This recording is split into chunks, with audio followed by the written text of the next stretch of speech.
Hi everyone, कैसे आप सब लोग। I hope all are fine. बच्चों, आज हम लोग अपना टीजीटी साइंस का एक नया टॉपिक स्टार्ट कर रहे हैं, एटॉमिक स्ट्रक्चर। ठीक है, आप कोई भी टीजीटी साइंस का एग्जाम दे रहे हो, मोस्ट इंपोर्टेंट टॉपिक है हमारा एटॉमिक स्ट्रक्चर। बहुत सारे क्वेश्चन यहाँ से पूछे जाते हैं। अब जो एटॉमिक स्ट्रक्चर है, इसके अंदर जो वर्ड है एटम, ठीक है, एटॉमिक स्ट्रक्चर के अंदर जो ये वर्ड है एटम, ये क्या होता है? ठीक है, ये क्या है वर्ड, ये क्या है? तो देखो, जो एटम वर्ड है वो एक ग्रीक वर्ड है जिसका मतलब होता है अनकटेबल, जिसको हम तोड़ नहीं सकते। ठीक है, एटम है, ग्रीक वर्ड है जिसका मतलब होता है अनकटेबल। अब जो ये एटम है, ये वर्ड किसने दिया था? डेमोक्रिटस ने। ठीक है, एटम जो वर्ड है किसने दिया था? डेमोक्रिटस ने। अब एटम के भी और टुकड़े हो सकते हैं, प्रोटॉन है, इलेक्ट्रॉन है, न्यूट्रॉन है। ठीक है, लेकिन ये तो हमें बहुत बाद में जाके पता चला था कि एटम के और टुकड़े हो सकते हैं, प्रोटॉन, इलेक्ट्रॉन, न्यूट्रॉन। लेकिन उससे पहले जब एटम हमारे पास जो अनकटेबल सबसे स्मॉलेस्ट पार्टिकल है, उसके ऊपर काफी साइंटिस्ट ने सर्च किया। ठीक है, और सबसे पहला फर्स्ट एटॉमिक मॉडल है जो किसने प्रपोज किया था? जॉन डॉल्टन ने। ठीक है, फर्स्ट एटॉमिक मॉडल किसने प्रपोज किया था बच्चों? जॉन डॉल्टन ने। अब जॉन डॉल्टन ने 4 पॉइंट दिए थे, आपको चारों के चारों याद रखने हैं। स्टेटमेंट बेस यहाँ से क्वेश्चन आते हैं। एक साइड स्टेटमेंट लिखी होगी और एक साइड साइंटिस्ट के नेम लिखे होंगे। ठीक है, तो ये जो चारों पॉइंट है, इसके साथ साथ जो इसकी ड्रॉबैक है वो भी मैं साथ साथ बताती चलूंगी ताकि आपको क्लियर हो जाए। ठीक है, तो जो सबसे पहला पॉइंट है वो है, जो मैटर है consist individual particle called atom. जो मैटर है वो स्मॉलेस्ट पार्टिकल से मिलकर बना होता है, इंडिविजुअल पार्टिकल से मिलकर बना होता है, उसको बोलते हैं हम एटम। ठीक है, इस पूरी धरती पे जितनी चीजें बनी होती है वो एटम से मिलकर बनी होती है। हम, मैं भी, आप भी, सब कुछ किससे मिलकर बना होता है? एटम से।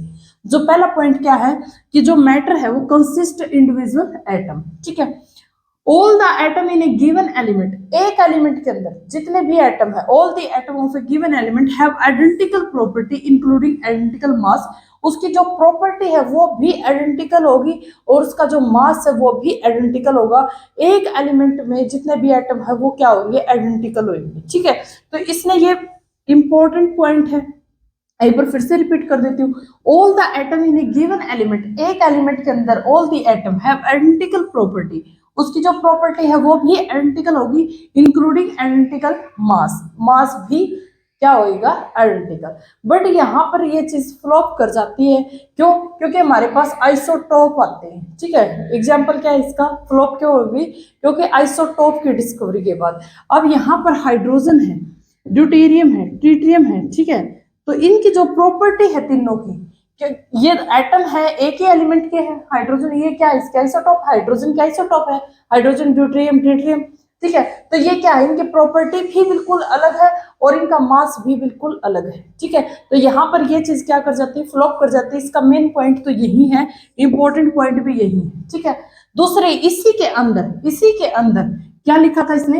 Atom of different element, atom of different element have different property. ऐसे बोला, अलग अलग एलिमेंट की प्रॉपर्टी भी अलग होगी और मास भी अलग होगा, उनका मास भी अलग होगा और प्रॉपर्टी भी अलग होगी।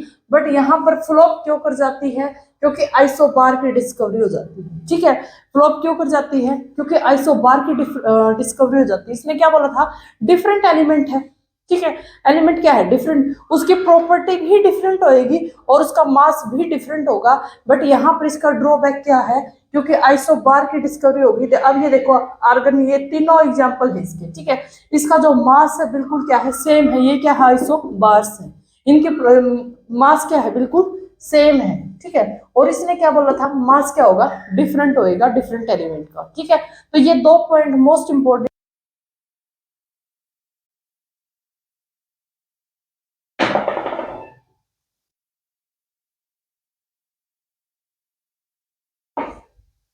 अब हमें एटम के बारे में समझना है। ठीक है, कि एटम है वो किससे मिलकर बना होता है? तो एटम है वो किससे मिलकर बना है?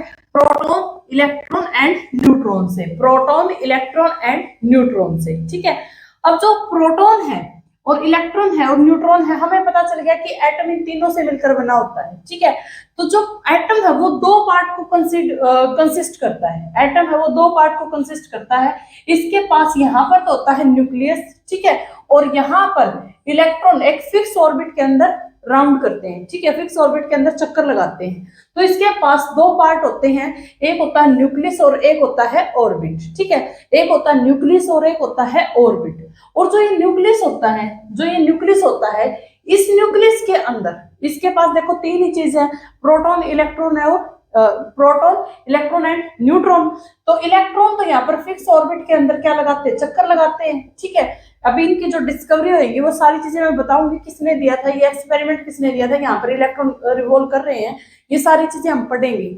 बट यहाँ पर जो बेसिक चीजें पूछी जाती है वो बता रही हूँ आपको, कि यहाँ पर फिक्स ऑर्बिट के अंदर जो इलेक्ट्रॉन है वो चक्कर लगाते हैं, और जो ये न्यूक्लियस है इसके अंदर प्रोटॉन प्लस न्यूट्रॉन होते हैं, ठीक है, न्यूक्लियस के अंदर प्रोटॉन और न्यूट्रॉन होते हैं, और ऑर्बिट के अंदर इलेक्ट्रॉन चक्कर लगाते हैं। तो ये तीन चीजों से मिलकर बना है। तो अगर हमसे पूछे कि ये कंसिस्ट होता है तो two part, nucleus and orbit, और इस न्यूक्लियस के अंदर प्रोटॉन होते हैं, न्यूट्रॉन होते हैं, जिसको बोलते हैं न्यूक्लियॉन्स, ठीक है, जिसको क्या बोलते हैं, न्यूक्लियॉन्स।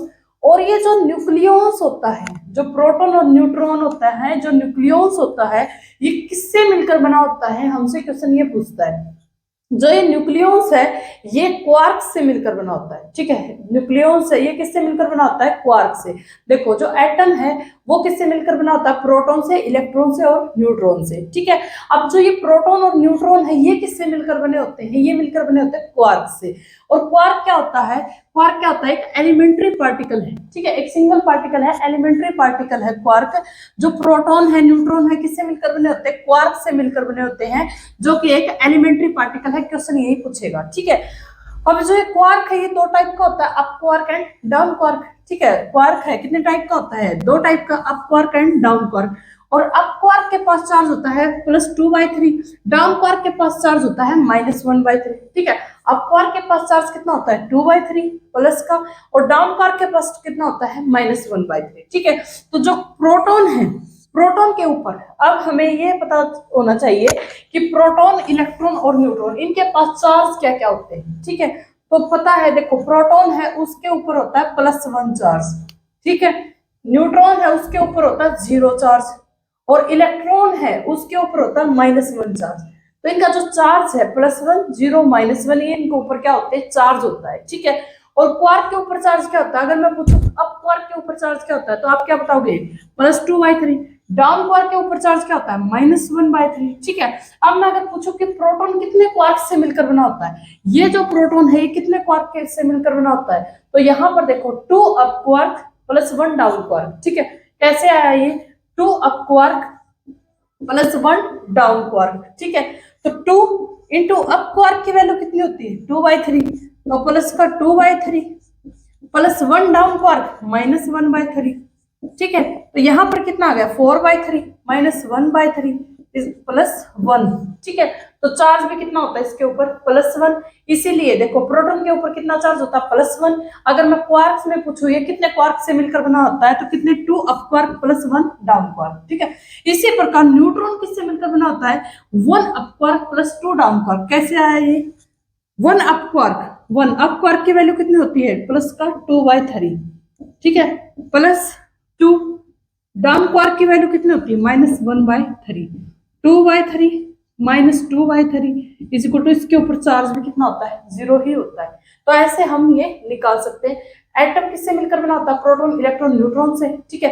प्रोटॉन है, न्यूट्रॉन है, ये किससे मिलकर बने होते हैं, क्वार्क से। क्वार्क क्या होता है, एक एलिमेंट्री पार्टिकल होता है, ठीक है।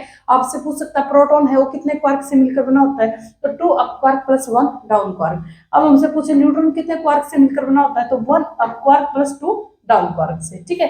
नेक्स्ट करते हैं। देखो जो डाल्टन थे उन्होंने बताया था कि जो एटम है वो एक इंडिविजुअल पार्टिकल है, ठीक है, उसके और टुकड़े नहीं हो सकते, वो एक स्मॉलेस्ट इंडिविजुअल पार्टिकल है। बट उसी टाइम माइकल फेराडे अपना एक्सपेरिमेंट कर रहे थे और उन्होंने क्या देखा कि जो मैटर है और इलेक्ट्रिसिटी है उन दोनों के बीच में कुछ रिलेशनशिप बन रहा था, मैटर के बीच में और इलेक्ट्रिसिटी के बीच में, ठीक है। तो वो एक फर्स्ट पॉइंट था जहां पर जो एटम के बारे में जो थ्योरी दी गई थी वो बिल्कुल ब्रेक हो चुकी थी कि एटम है वो एक इंडिविजुअल पार्टिकल है या फिर अनकटेबल है, ठीक है। वहां पर हमें पता चला कि एटम के भी और टुकड़े हो सकते हैं जिसको प्रोटॉन, इलेक्ट्रॉन और न्यूट्रॉन बोलते हैं, ठीक है। तो जो फर्स्ट है प्रोटॉन क्या होता है, इलेक्ट्रॉन क्या होता है और न्यूट्रॉन क्या होता है, कहां से आया, जॉन डाल्टन की थ्योरी फेल कर गई। माइकल फैराडे ने एक एक्सपेरिमेंट किया था जहां पर उनको महसूस हुआ कि एटम है उसके अंदर भी कुछ है, ठीक है। अब जो हमसे क्वेश्चन से क्या पूछेगा, सीधा क्वेश्चन पूछेगा इलेक्ट्रॉन के बारे में, प्रोटॉन के बारे में और न्यूट्रॉन के बारे में। चार्ज बाय मास रेशियो पूछ सकता है, ठीक है, रिलेटिव मास पूछ सकता है, एब्सोल्यूट मास पूछ सकता है, कुछ भी हमसे क्वेश्चन पूछा जा सकता है, बिल्कुल डायरेक्ट क्वेश्चन आते हैं यहाँ से।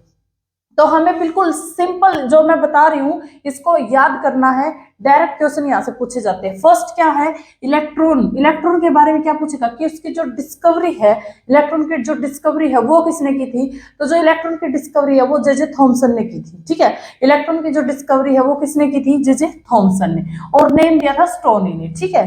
तो हमसे क्या पूछेगा, डिस्कवरी ऑफ इलेक्ट्रॉन किसने की थी, जेम्स चैडविक ने, जे थॉमसन ने, या फिर रदरफोर्ड ने। इस टाइप से हमसे ऑप्शन मिलेंगे, इस टाइप से क्वेश्चन पूछा जाएगा। और जो प्रोटॉन की डिस्कवरी की थी गोल्डस्टीन ने, ठीक है, प्रोटॉन की जो डिस्कवरी है वो किसने की थी, गोल्डस्टीन ने। और न्यूट्रॉन की डिस्कवरी किसने की थी, जेम्स चैडविक ने, ठीक है। अब डिस्कवरी तो की थी गोल्डस्टीन ने, लेकिन इसका जो नेम है प्रोटॉन, नाम किसने दिया था, वो दिया था रदरफोर्ड ने, ठीक है। नाम किसने दिया था, वो दिया था रदरफोर्ड ने। बिल्कुल बेसिक क्वेश्चन भी पूछ सकता है, इनकी डिस्कवरी किसने की थी, ठीक है। सेकंड पॉइंट क्या है, इनके ऊपर चार्ज बताओ, चार्ज कितना है, इलेक्ट्रॉन के ऊपर, प्रोटॉन के ऊपर, न्यूट्रॉन के ऊपर चार्ज पूछेगा हमसे। तो जो इलेक्ट्रॉन के पास जो ऊपर चार्ज होता है वो होता है -1 यूनिट, ठीक है, -1 यूनिट इसके ऊपर चार्ज होता है, पर -1 ऑप्शन नहीं होएगा, इनमें से पूछेगा। कूलम के अंदर जो इसके ऊपर चार्ज होता है, एब्सोल्यूट जो चार्ज होता है -1.6 10⁻⁹ कूलम, ठीक है। बिल्कुल डायरेक्ट याद करना है, माइनस, ये ऐसे निकाल के भी दिखाऊंगी मैं आपको, बट यहाँ पर बिल्कुल डायरेक्ट याद रखना, आप सीधा क्वेश्चन पूछेगा। एएसयू में कितना चार्ज होता है, -4.8 इंटू 10⁻⁻10 इलेक्ट्रोस्टैटिक फोर्स, ठीक है। इलेक्ट्रोस्टैटिक चार्ज कितना होएगा, -4.8 इंटू 10⁻10, ठीक है। अब जो इलेक्ट्रॉन है, प्रोटॉन है, उसके ऊपर +1 यूनिट चार्ज होएगा। इसका सिंपल प्लस करना है, यहाँ पर माइनस है तो यहाँ पर प्लस, यहाँ पर माइनस है तो यहाँ पर प्लस। कूलम के अंदर 1.6 इंटू 10⁻⁻19 कूलम। एएसयू में 4.8 प्लस का इंटू 10⁻⁻10, ठीक है। और न्यूट्रॉन के ऊपर चार्ज होता है 0, ठीक है। न्यूट्रॉन के ऊपर कितना होता है, 0। थर्ड है रिलेटिव मास, इसके ऊपर रिलेटिव मास क्वेश्चन पूछा जाता है, याद भी नहीं देती है यूनिट। रिलेटिव मास कितना, 0.00543 AMU, ठीक है। और इसका रिलेटिव मास कितना होता है, 1.00763 AMU। और इसका रिलेटिव मास कितना होता है, 1.00836, ठीक है। तो यहाँ पर हमें ये याद रखनी है वैल्यू। नेक्स्ट हमारे पास एब्सोल्यूट मास। एब्सोल्यूट मास ये तो हर फॉर्मूले में आप यूज करोगे, जितने न्यूमेरिकल निकालोगे तो हर फॉर्मूले में आप ये वैल्यू रखोगे। एब्सोल्यूट मास कितना होता है, ये चाहे भूल जाना, ये मत भूलना, 9.1 इंटू 10⁻⁻28 ग्राम, ठीक है। इसका एब्सोल्यूट मास कितना होता है, 1.673 10⁻⁻24 ग्राम, ये ग्राम के अंदर है, ठीक है। यहाँ पर कितना होता है, 1.675 10⁻⁻24 ग्राम, ठीक है। अब most important, charge by mass ratio, most important, EM ratio. EM ratio इसका कितना होता है, -1.76 इंटू 10⁻8, ठीक है। कितना होता है, -1.76 इंटू 10⁻8। माइनस क्या है, क्योंकि चार्ज इसके ऊपर क्या होता है, नेगेटिव। इसके ऊपर जो चार्ज होता है वो क्या होता है, नेगेटिव। इसके ऊपर चार्ज होता है, प्रोटॉन के ऊपर क्या होता है, पॉजिटिव, ठीक है। तो इसका क्या आएगा, 9.58 इंटू 10⁴ कूलम बाय ग्राम, ठीक है। इसके ऊपर चार्ज बाय मास रेशियो क्या आएगा, 0, क्योंकि इसके ऊपर कोई चार्ज होता ही नहीं है, न्यूट्रॉन के ऊपर कोई चार्ज नहीं होता। ये कहां से ऑब्टेन होता है, इलेक्ट्रॉन है वो कहां से हमें मिला है, तो कैथोड रे एक्सपेरिमेंट किया था जिसमें हमें क्या हुआ, इलेक्ट्रॉन की डिस्कवरी हुई, ठीक है। तो यहाँ पर ये क्या, कैथोड रे से इलेक्ट्रॉन क्या हुआ, ऑब्टेन हुआ। और ये कहां से ऑब्टेन हुआ, एनोड रे से, ठीक है। और ये कहां से ऑब्टेन हुआ, इलेक्ट्रो एक्टिव फिनोमिना है, बेरिलियम के ऊपर हमने अल्फा पार्टिकल की बम्बार्डमेंट करवाई, जिससे हमें क्या मिल गया, न्यूट्रॉन मिल गया, ठीक है। तो ये देखो, सबसे पहले डिस्कवरी पूछ सकता है, चार्ज बाय मास रेशियो पूछ सकता है, एब्सोल्यूट मास पूछ सकता है, रिलेटिव मास भी पूछ सकता है। ठीक है, यहाँ से कोई भी क्वेश्चन आ सकता है, आपको ये बिल्कुल डाटा याद ही करना पड़ेगा, एज इट इज आपको याद करना पड़ेगा ये डाटा। ठीक है, नेक्स्ट करते हैं। नेक्स्ट बच्चों हमारे पास डिस्कवरी ऑफ इलेक्ट्रॉन। ठीक है, इलेक्ट्रॉन की डिस्कवरी। इलेक्ट्रॉन की डिस्कवरी किसने की थी? जे थॉमसन ने। इलेक्ट्रॉन की जो डिस्कवरी है वो किसने की थी? जे थॉमसन ने। किसकी मदद से की थी? मतलब इन्होंने क्या लिया था? इन्होंने एक डिस्चार्ज ट्यूब ली थी। इन्होंने क्या ली थी? एक डिस्चार्ज ट्यूब। इसी को क्या बोलते हैं? कैथोड रे ट्यूब भी बोलते हैं। डिस्चार्ज ट्यूब ली थी इन्होंने, इसी को क्या बोला इन्होंने? Cathode ray tube. ठीक है, इसमें क्या था? एक साइड कैथोड और एक साइड था एनोड। ठीक है, एक साइड था कैथोड और एक था एनोड इस साइड। ठीक है, और यहाँ पर है वैक्यूम पंप। वैक्यूम पंप का काम क्या है? इसका काम ये है कि जो इस डिस्चार्ज ट्यूब के अंदर जो एयर थी उसको सक करके बाहर निकाल दिया था। डिस्चार्ज ट्यूब के अंदर जो एयर थी उससे वैक्यूम पंप ने उसको क्या कर दिया था? सक करके बाहर निकाल दिया था। ठीक है, और यहाँ पर जो प्रेशर था बहुत ही कम प्रेशर मेंटेन किया गया, 0.01 mmHg। ठीक है, 0.01 mmHg। ठीक है, अब यहां से देखो, इसको बहुत ही हाई वोल्टेज से क्या किया गया है? कनेक्ट किया गया है। बहुत ही ज्यादा हाई वोल्टेज से कैथोड और एनोड को क्या किया गया है? कनेक्ट किया गया है। ठीक है, इसके अंदर, अब इसके अंदर जब इतनी हाई वोल्टेज से इसको कनेक्ट किया गया है तो यहां से कैथोड रे निकलनी स्टार्ट हो जाती है। ये था नेगेटिव और यहाँ पर क्या है? पॉजिटिव। कैथोड रे निकलनी स्टार्ट हो जाती है। ठीक है, कैथोड रे कैथोड से निकलनी स्टार्ट हो जाती है, एनोड की तरफ बढ़ने लग जाती है। ठीक है, और यहाँ पे ये क्या है? एक स्क्रीन है। ठीक है, जैसे कैथोड रे यहाँ पे गिरेगी तो ये है, ये चमकने लग जाती है स्क्रीन। ठीक है, तो ये एक्सपेरिमेंट वो उन्होंने क्या किया था? सेटअप किया था। अब यहाँ से जब भी कैथोड रे यहाँ से यहाँ तक जाएगी तो कुछ प्रॉपर्टी शो करेगी। ठीक है, तो उन प्रॉपर्टी ही हमारे पेपर में आती है कि क्या क्या प्रॉपर्टी है कैथोड रे की। फर्स्ट प्रॉपर्टी क्या है? They are negative charge. ठीक है, कैथोड रे क्या है? नेगेटिव चार्ज है। कैसे पता चला? अब कैथोड रे है, कैथोड से निकली है, एनोड की तरफ भाग रही है। ठीक है, कैथोड क्या है? नेगेटिव और एनोड क्या है? पॉजिटिव। जब भी कोई चीज पॉजिटिव की तरफ आ रही है इसका मतलब वो क्या है? नेगेटिव है, तभी तो अट्रैक्ट होकर आ रही है। तो ये क्या है? कैथोड रे नेगेटिव चार्ज है। ठीक है, सेकंड क्या है? They travel in straight line. ये क्या है? स्ट्रेट लाइन में ट्रेवल करती है। ठीक है, कैसे पता चला स्ट्रेट लाइन में ट्रेवल कर रही है? हमने जो कैथोड रे थी उनके बीच में कुछ ओपेक चीज रख दी। ठीक है, ओपेक क्या होता है? जो मतलब जिसमें लाइट है पास नहीं होती। ठीक है, तो उसकी बिल्कुल इमेज बन जाती है। तो इसकी जब इमेज देखी तो बिल्कुल स्ट्रेट लाइन ही आ रही थी कैथोड रे। तो ये क्या? They travel in straight line. Straight line में क्या कर रही है? ट्रेवल कर रही है। ठीक है, दे पोजेस काइनेटिक एनर्जी। ये काइनेटिक एनर्जी को पोजेस करती है। हमें कैसे पता चला? क्योंकि हमने जो कैथोड रे हैं उनके बीच में कुछ स्मॉल पैडल से रख दिए थे और जैसे ही वे पार्टिकल उसके ऊपर गिरे तो वे पैडल ऐसे घूमने स्टार्ट हो गई। ठीक है, इसका मतलब इनके पास क्या है? काइनेटिक एनर्जी है। इसका मतलब इनके पास क्या है? काइनेटिक एनर्जी है। एक पॉइंट और यहाँ पे लिख लेना, cathode ray made up of small particle. ये क्या? स्मॉल पार्टिकल से क्या है? बनी होती है, तभी इनके पास क्या है? काइनेटिक एनर्जी है। ठीक है, they are deflected towards the positive plate. Positive plate की तरफ क्या होती है? डिफ्लेक्ट हो जाती है इन इलेक्ट्रिक फील्ड। ठीक है, अब इलेक्ट्रिक फील्ड क्या होता है? देखो, जैसे ये हमारी डिस्चार्ज ट्यूब है, ये हमारी डिस्चार्ज ट्यूब है। ठीक है, यहाँ पर प्लेट लगा दी, एक पॉजिटिव और एक नेगेटिव। ठीक है, ऐसे कैथोड रे जा रही थी, अगर यहाँ पर ये पॉजिटिव है तो यहाँ पे ये क्या हो जाएगी? डिफ्लेक्ट हो जाएगी इसकी तरफ। तो ये क्या है? They are deflected towards positive plate. Positive plate की तरफ क्या हो जाती है? डिफ्लेक्ट हो जाती है in electric field, electric field के अंदर। ठीक है, एंड सेकंड क्या है? They are deflected in magnetic field. Magnetic field में भी ये क्या हो जाती है? डिफ्लेक्ट हो जाती है। 10th क्लास में पढ़ा होगा Fleming left hand rule magnetic field के लिए। तो ये क्या है? डिफ्लेक्ट हो जाती है मैग्नेटिक फील्ड में। ठीक है, दे प्रोड्यूस फ्लोरेसेंस, चमक प्रोड्यूस करती है। ठीक है, दे प्रोड्यूस एक्सरे। देखो, जैसे ही ये कैथोड रे इसके ऊपर गिरेगी, मेटल के ऊपर गिरेगी तो एकदम से क्या हो जाएगी? एक्सरे प्रोड्यूस हो जाएगी। ठीक है, दे प्रोड्यूस एक्सरे। काफी टाइम आया हुआ क्वेश्चन है ये। ठीक है, on changing the gas material, important point क्या है इसके अंदर? अगर इस गैस को चेंज कर दे। ठीक है, इस गैस को चेंज कर दे, ऑन चेंजिंग द गैस, इस गैस को जो इसके अंदर गैस फील है इसको चेंज कर दे, और द इलेक्ट्रोड, और इन इलेक्ट्रोड को भी चेंज कर दे, the property of cathode ray remain same. Property है जो कैथोड रे की वो क्या रहेगी, सेम रहेगी, वो चेंज नहीं होगी।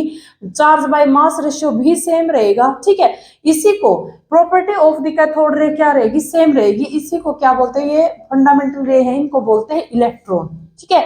इन्हीं को क्या बोलते हैं, इलेक्ट्रॉन। यहाँ पे देखो जो कैथोड रे ट्यूब है, इसमें जो जे थॉमसन ने क्या एक मेजरमेंट की थी, क्या एक एक्सपेरिमेंट किया था जिसके लिए बहुत ज्यादा फेमस हुए थे, तो इन्होंने चार्ज बाय मास रेशियो निकाला था इलेक्ट्रॉन का, ठीक है। जो चार्ज बाय मास रेशियो किसने निकाला था, जे थॉमसन ने। एक नंबर में आपसे पूछ सकता है, E/M रेशियो भी इसको बोलते हैं, जो किसके इक्वल है, -1.76 10⁸ कूलम पर ग्राम, ठीक है। तो ये क्या था, चार्ज बाय मास रेशियो, जिसकी वजह से ये क्या हुआ था, बहुत ज्यादा फेमस हुए थे। अब यहाँ से मिल्टन ऑयल ड्रॉप एक्सपेरिमेंट हुआ था, उसमें चार्ज निकाला गया था इलेक्ट्रॉन का, ठीक है। यहाँ पर एक एक नंबर से पूछ सकता है कि ये किसने निकाला, ये किसने निकाला। तो यहाँ पर क्या निकाला गया था, charge of the electron, electron का चार्ज, जो किसके इक्वल है, -1.6 10⁻⁻19 कूलम, ठीक है। तो हमारे पास इलेक्ट्रॉन का क्या आ गया, चार्ज आ गया, ठीक है। यहाँ पर अगर हम चार्ज रख दें और कंप्लीट हमारे पास है, तो यहाँ से हम क्या निकाल सकते हैं, मास निकाल सकते हैं। तो मास ऑफ द इलेक्ट्रॉन किसके इक्वल है, 9.1 × 10⁻⁻31 kg में लिखा केवल मैंने, ठीक है। यहाँ पे क्या है, kg में। Mass of the electron 9.1 10⁻⁻31 kg। तो ये इसकी क्या है, कंक्लूजन है, ठीक है। सबसे पहला जो मॉडल आता है हमारे पास, वो आता है जे थॉमसन का, ठीक है। सबसे पहला जो मॉडल आता है वो किसका आता है, जे थॉमसन का। फर्स्ट एटॉमिक मॉडल भी इसको बोलते हैं, फर्स्ट एटॉमिक मॉडल भी इसी को बोलते हैं। इन्होंने क्या किया था, डिस्कवरी की थी इलेक्ट्रॉन की। ये सारी चीजें याद रखनी। चार्ज बाय मास रेशियो किसने दिया था, जे थॉमसन ने, ठीक है। इनका जो पहला पॉइंट है वो क्या है कि एटम है, atom is made up positive sphere. Atom है पॉजिटिव स्फीयर से मेडअप है, मतलब जैसे ये एक एटम है जो कि सारी जगह इसमें क्या है, पॉजिटिव। यहाँ पर सारी जगह क्या है, इसमें पॉजिटिव चार्ज, ठीक है। जैसे हमारी जो खीर बनाते हैं, तो खीर के अंदर जो दूध होता है, जो कंप्लीट में खीर के अंदर जो दूध होता है, उसको क्या बोलते हैं, पॉजिटिव चार्ज। उसको क्या मानना है, इसमें पॉजिटिव चार्ज। और यहाँ पर ये सारा positive positive positive positive positive positive charge है, ठीक है। इसके अंदर इलेक्ट्रॉन है, वो जैसे काजू किशमिश दसे हुए होते हैं खीर के अंदर, वैसे ही यहाँ पे क्या है, इलेक्ट्रॉन इसी तरह एम्बेडेड होते हैं, ठीक है। इलेक्ट्रॉन क्या है, इसी जगह एम्बेडेड होते हैं। खीर के अंदर जैसे काजू किशमिश होते हैं, वैसे इसमें क्या होते हैं, इलेक्ट्रॉन होते हैं। और जो खीर के अंदर दूध होता है कंप्लीट, उसको इसने क्या माना, पॉजिटिव चार्ज, ठीक है। तो इसका जो नाम है वो भी क्या है, वाटरमेलन एक्सपेरिमेंट भी बोल सकते हैं। जैसे तरबूज होता है, उसके अंदर जो बीज धसे हुए होते हैं, उनको इसने क्या माना, इलेक्ट्रॉन। और उसका रेड वाला पार्ट है, उसको क्या माना इसने, पॉजिटिव चार्ज, ठीक है। या फिर खीर, खीर को भी ले सकते हैं, जो दूध होता है पॉजिटिव पार्ट है, और जो उसके अंदर काजू किशमिश होते हैं, उसको क्या माना इन्होंने, इलेक्ट्रॉन, ठीक। लाइन मोस्ट इंपॉर्टेंट है कि जो एटम है, एटम इज इलेक्ट्रिकली न्यूट्रल, की एटम है वो एक इलेक्ट्रिकली न्यूट्रल है, ठीक है। मोस्ट इंपॉर्टेंट है, एटम क्या है, इलेक्ट्रिकली न्यूट्रल है, ठीक है। अभी तक इसने ऐसा कुछ भी नहीं बताया, सिर्फ इतना बताया कि इलेक्ट्रॉन है वो जैसे तरबूज के अंदर बीज धसे हुए होते हैं, वैसे ही इलेक्ट्रॉन उसके अंदर धसे हुए होते हैं। बहुत सारे ड्रॉबैक थे उस टाइम, ठीक है, इसके बहुत सारे ड्रॉबैक थे, लेकिन इन्होंने ये लाइन मोस्ट इंपॉर्टेंट बताई है कि इलेक्ट्रो एटम है वो क्या है, इलेक्ट्रिकली न्यूट्रल है, ठीक है। तो ये इसका क्या था, फर्स्ट एटॉमिक मॉडल था। अभी हम आगे और पढ़ेंगे, रदरफोर्ड मॉडल, बोर मॉडल, अभी तो बहुत सारे मॉडल रहते हैं, ठीक है। तो आज हम इतना ही करते हैं। Thank you so much.